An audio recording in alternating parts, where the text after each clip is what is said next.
By ఎలక్షన్లో ఇచ్చినటువంటి ఎవరినైనా మళ్ళీ కంటిన్యూ చేశాననే మాట కేసీఆర్ గారు గుర్తు చేసి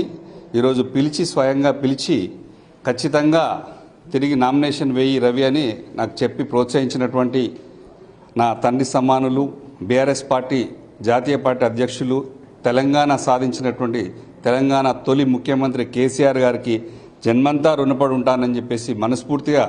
మా కుటుంబం మిత్రులు బంధువులు మిత్రులు శ్రేయోభిలాషులు అందరం కూడా కష్టపడి పార్టీని మళ్ళీ తిరిగి అధికారంలో తెచ్చేయడమే మా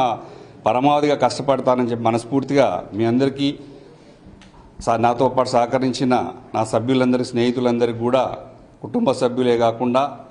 బంధువు మిత్రులు అందరూ ఖమ్మం జిల్లాలో ఉన్నటువంటి మా బీఆర్ఎస్ పార్టీ నాయకులు తెలంగాణ రాష్ట్రంలో ఉన్నటువంటి ప్రజాప్రతినిధులు బీఆర్ఎస్ పార్టీ కుటుంబం అంతా నాకు మనస్ఫూర్తిగా బ్లెస్సింగ్ ఇచ్చారు. ఖచ్చితంగా మీరు కావాలని చెప్పి కోరుకున్నట్టుగానే కేసీఆర్ గారు నన్ను దీవించి మరొకసారి రేపు పొద్దున నామినేషన్ వేయమని నా పేరు సూచించారు.